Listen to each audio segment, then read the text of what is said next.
こんにちは、みどりです。ニュージーランドより発信しています。このチャンネルでは日常の困難を乗り越え、心穏やかな生活を目指す知恵を共有します。今回も心に響く話を短くお届けしようと思います。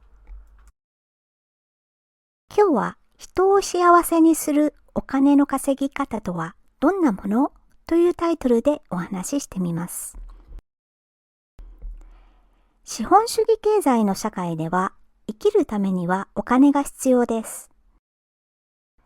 基本的な衣食住を支えるための商品やサービスをお金で買います。お金がたくさんあれば、より質の高い商品やサービスを購入できます。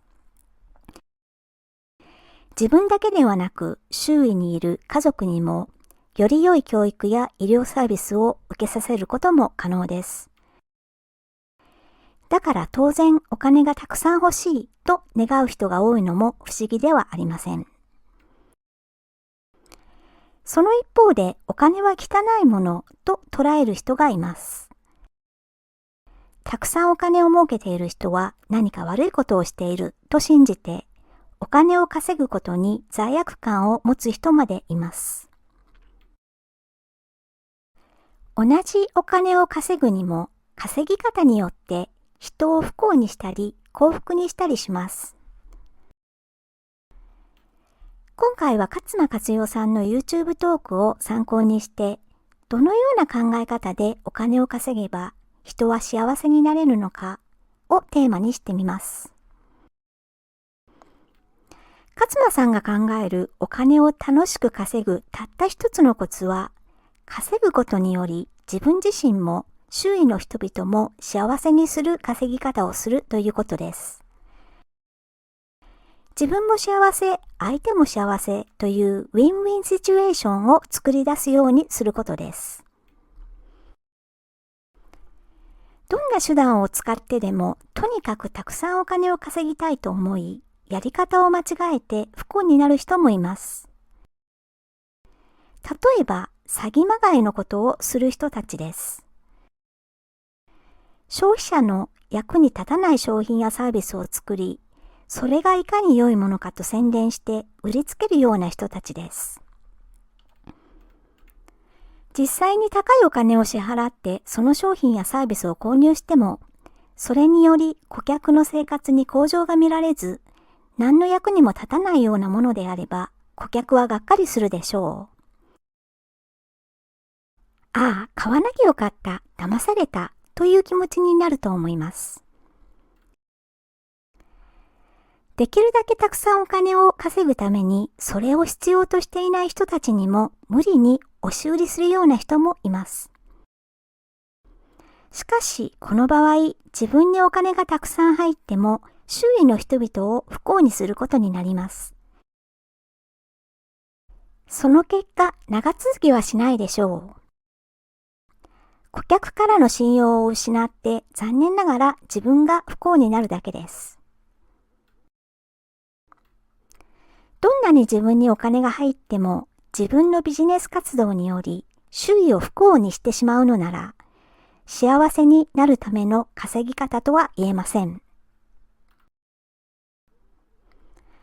自分にお金が入ると同時に顧客にも喜んでもらえればウィンウィンになります。自分が何らかの商品、サービスを提供して、それにより顧客の生活が良くなり、顧客に喜んでもらえるようになれば、自分も幸せ、相手も幸せになります。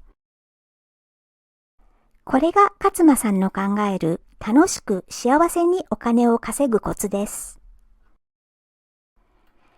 勝間さんの場合は本の出版があります。2007年、勝間さんは、お金は銀行に預けるな、金融リテラシーの基本と実践という本を出版されました。この本でドルコスト平均法の知識を身につけて、それによりお金をたくさん積み立てられた読者は、とても喜びました。勝間さんが本の中で教えてくれた金融リテラシーの知識のおかげで、自分はお金持ちになれたと勝間さんに感謝したんです。この本がたくさん売れれば、当然勝間さんに入る本の印税も多くなります。よりたくさんの人たちが勝間さんの本を購入して役立つ知識を身につけて自分の生活を向上させられれば、その人たちの人生をも良くすることになります。つまり、勝間さんにとっても幸せ、読者にとっても幸せというウィンウィンシチュエーションを作り出すことができるのです。会社勤めをしている人でも同じようなことは言えます。例えば、その会社で生産販売する商品が何か役立つものであり、多くの顧客に喜んでもらえるものならば、それを売る社員の人たちもやりがいを感じられることでしょう。逆にその会社の商品がほとんど役立つことがない場合、見栄えだけを立派にして売りつけようとするのなら、それを売る社員もハッピーにはなれないと思います。働いてお給料をもらうためにたくさん売りつけないといけないと思う。でも人の役に立たないものを売りつけて相手を搾取していると感じればやる気も失われるでしょう。企業に雇われて働く場合も自分でビジネスをやる場合でも自分も儲かる、相手にも喜んでもらえるという状況が一番です。これから仕事を始める人もビジネスを立ち上げようとする人もウィンウィンシチュエーションを狙えば自分も相手も幸せになり成功する確率が高くなるでしょう。お金を稼ぐことを有益な価値の提供により自分が得られるものだと解釈できれば罪悪感など抱かなくても済みます。もちろんお金がすべてではありません。どんなにたくさんお金を稼いでも不幸になる人はいます。友情とか家族愛とか人とのつながりにより得られる幸せとかお金では買えないものもあります。それでもお金がたくさんあれば自分の人生のオプションは広がります。他人を幸せにするようなお金の稼ぎ方をすれば自分も幸せ、周囲も幸せになり、罪悪感など持つ必要はなくなります。ウィンウィンシチュエーションを頭に描いて、どうすれば幸せにお金が儲けられるかを考え、自分も幸せ、相手も幸せを目指してお金稼ぎを楽しみましょう。